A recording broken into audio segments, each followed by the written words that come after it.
अभी हमने देखा कि जब ये दोनों मैग्नेटिक फील्ड स्पेस में दोनों से एक दूसरे से 90 डिग्री के डिस्प्लेसमेंट पर हैं। अब स्पेस यहाँ पे दिख नहीं रहा है, कारण ये स्पेस में इनबिल्ट है। ये मैन्युफैक्चरर जब बनाता है तो इनबिल्ट होता है। और टाइम फेज में हमने इसको डिस्प्लेस कर लिया by varying its resistance and inductance या लीकेज रिएक्टेंस। तो it will produce a rotating magnetic field और मोटर आपकी स्टार्ट हो जाएगी। ठीक है, अब देखो, as motor reaches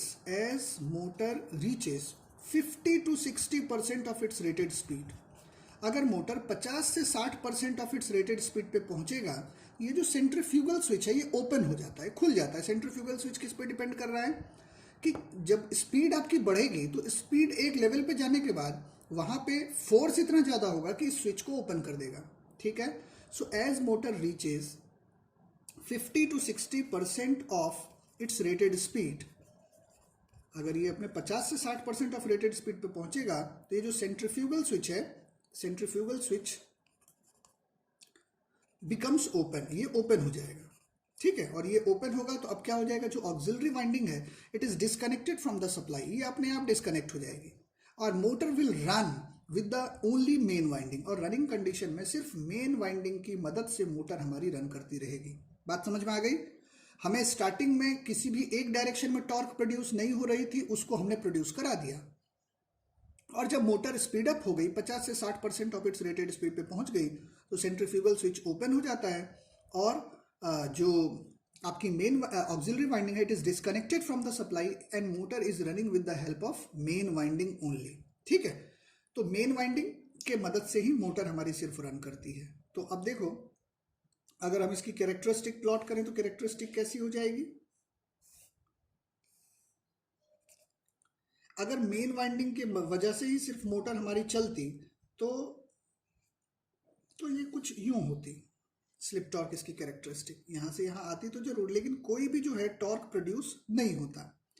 अब मेन ऑक्सिलरी वाइंडिंग की वजह से जब मोटर हमारी चल रही है तो ऑक्सिलरी वाइंडिंग की रेजिस्टेंस ज्यादा है, तो इसकी जो टॉर्क है, स्टार्टिंग टॉर्क की ऑक्सिलरी वाइंडिंग की, ये बेहतर होती है।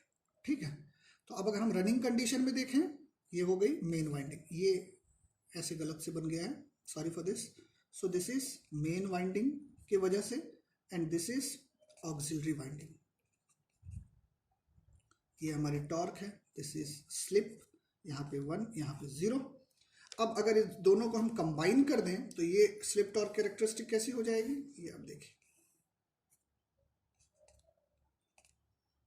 ये कुछ यहां से आए इस तरह से, फिर कुछ ऐसे, दिस इज द कैरेक्टरिस्टिक। ठीक है, अब दिस इज टॉर्क, ये स्लिप है, ये 1, दिस इज 0। अब ये मेन और ऑक्सिलरी दोनों वाइंडिंग का है, मिक्स्ड है, दिस इज मिक्स्ड कैरेक्टरिस्टिक। तो अब आप देखिए, स्लिप की वैल्यू 1 कब होती है? स्टार्टिंग कंडीशन में आपने पढ़ा है, स्लिप की वैल्यू 1 स्टार्टिंग में होता है। दिस इज स्टार्टिंग टॉर्क, ये हमारी स्टार्टिंग टॉर्क है। So this is the characteristic of main and auxiliary winding, ये आप नहीं बनाना। ठीक है, यही आपको लिखना है स्प्लिट फेज मोटर अगर पूछा जाता है तो। इसी में एक दूसरा पार्ट है, अब आप गौर करिए, जो ये ऑक्सिलरी वाइंडिंग और मेन वाइंडिंग है, समझो बात को ध्यान से, स्पेस में तो इन दोनों के बीच में फेज डिस्प्लेसमेंट 90 डिग्री है, ओके। अगर टाइम फेज में भी इसको हम 90 डिग्री कर दें तो जो टॉर्क प्रोड्यूस होगी वो क्या होगी, मोर यूनिफॉर्म टॉर्क प्रोड्यूस होगी। फिर से मेरी बात सुनिए, स्पेस में जो ऑक्सिलरी एंड मेन वाइंडिंग के बीच में मतलब डिस्प्लेसमेंट है वो 90 डिग्री है, तो टाइम फेज में भी जो यहाँ पे 30 डिग्री था या 30 डिग्री के ऑर्डर में था, अगर टाइम फेज में भी हम इसको 90 डिग्री कर दें तो जो टॉर्क प्रोड्यूस होगी वो मोर यूनिफॉर्म टॉर्क प्रोड्यूस होगी।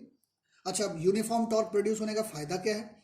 अगर मोर यूनिफॉर्म टॉर्क प्रोड्यूस होगी तो जो ऑपरेशन होगा वो लेस नॉइजी ऑपरेशन होगा। ठीक है, जो मोटर चलेगी तो जो साउंड होगा, जो आवाज होगा, वो बहुत कम होगा।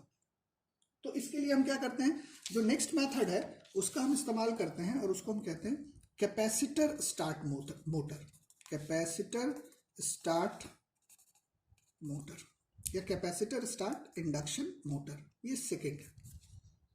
इसका कंस्ट्रक्शन हम कैसे करेंगे, सेम जैसा हम कर रहे थे। This is centrifugal switch. अब यहाँ पे हम एक कैपेसिटर लगा लेंगे, ठीक है, और ये हमारी this is auxiliary winding and this is main winding. यहाँ पे हमने सप्लाई दे दिया,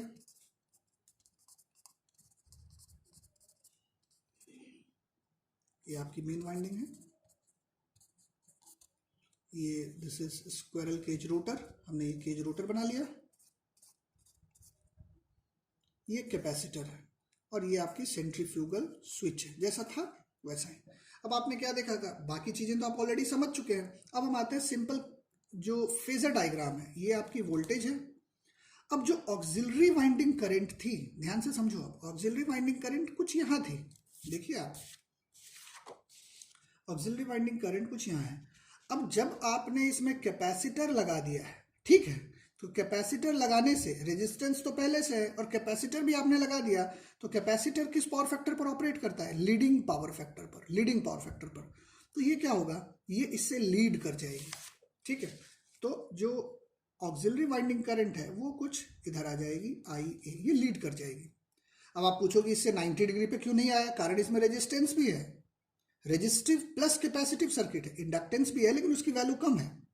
तो कुछ रेजिस्टेंस, इंडक्टेंस एंड कैपेसिटेंस तीनों है, रेजिस्टेंस की वैल्यू जिसमें ज्यादा है तो इस वजह से इससे थोड़ा सा ऊपर गया, ठीक है।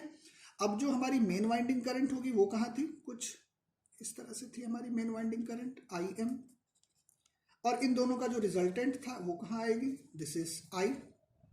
अब आप इसको यहां से रिजल्टेंट इसका आप दिखा दीजिए, ठीक है। तो अब क्या होगा, अब आप देखिए जो मेन वाइंडिंग और ऑक्सिलरी वाइंडिंग है, इन दोनों के बीच में स्पेस में तो 90 डिग्री है। अब जो टाइम फेज है, उस टाइम फेज में भी इन दोनों के बीच में जो एंगल है ये करीब करीब 90 डिग्री है, ऑलमोस्ट। टाइम फेज में भी this is almost equal to 90 degree. अगर ये ऑलमोस्ट 90 डिग्री बराबर है तब क्या होगा, so more uniform torque will be produced, more uniform torque is produced. और अगर यूनिफॉर्म टॉर्क प्रोड्यूस हुआ तो जो ऑपरेशन होगा वो क्या होगा, and less noisy operation, and less noisy operation, ठीक है। तो ये हम इस तरह से कनेक्ट करते हैं। Again when motor reaches 50 to 60% of its rated speed, when motor reaches 50 to 60% of its rated speed, अगर मोटर 50 से 60% ऑफ रेटेड स्पीड पे पहुंचा तो सेंट्रीफ्यूगल स्विच ऑपरेट्स, ये ऑपरेट करेगी and disconnects the auxiliary winding from supply, auxiliary winding from supply.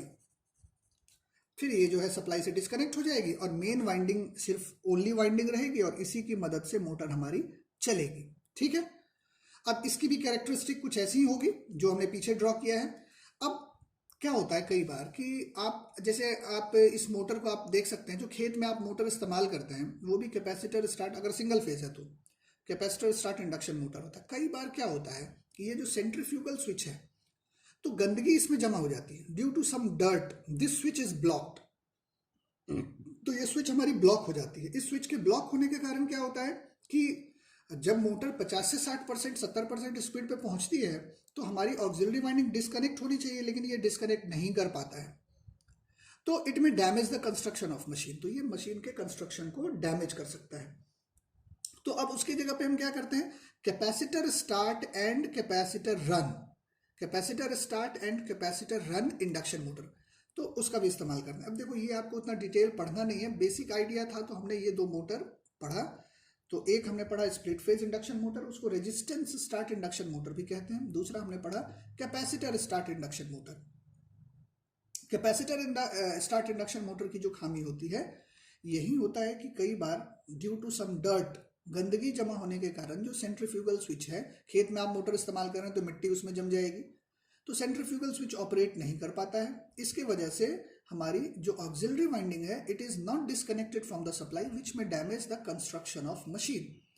तो हम इसके जगह पे capacitor start and capacitor run motor का इस्तेमाल करते हैं। उसमें उससे क्या होता है, capacitor start and capacitor run motor में स्टार्टिंग कंडीशन में हम जो कैपेसिटर लगाते हैं और रनिंग कंडीशन में भी उसमें कैपेसिटर लगी हुई होती है, ये सेंट्रीफ्यूगल स्विच नहीं होता है।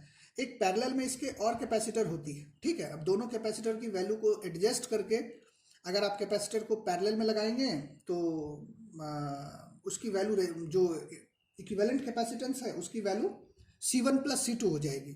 और जब आप सीरीज में लगाते हैं तो C1 × C2 divided by C1 + C2, just resistance के उल्टा होता है, ठीक है। तो रनिंग कंडीशन में उनको हम सीरीज में लगा देते हैं। तो इससे क्या होता है, रनिंग कंडीशन में भी कैपेसिटर होने से रनिंग कंडीशन में जो आपकी पावर फैक्टर है वो भी बेहतर हो जाती है।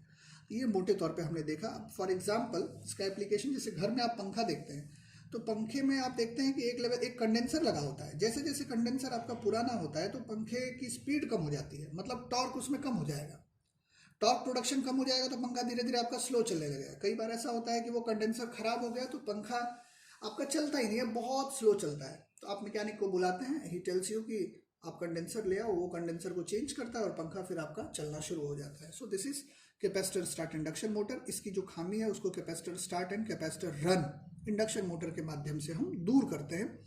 उसमें हम क्या करते हैं, दो कैपेसिटर को हम लगाते हैं। दो कैपेसिटर स्टार्टिंग में पैरेलल में लगे होते हैं। पैरेलल में लगे होने से स्टार्टिंग में कैपेसिटेंस की वैल्यू ज़्यादा होती है, और जब रनिंग कंडीशन में चलती है तो रनिंग कंडीशन में हम दोनों को सीरीज में कर देते हैं। इससे रनिंग कंडीशन में भी हमारी पावर फैक्टर इंप्रूव हो जाती है। So that's all. सो यहीं पे हमारा यूनिट 4 कंप्लीट होता है। तो आप इसको एक बार देख लेना, और फिर हम नेक्स्ट लेक्चर में हम यूनिट 5 जो पीएन जंक्शन डायोड है उसको हम स्टार्ट करेंगे। Thank you.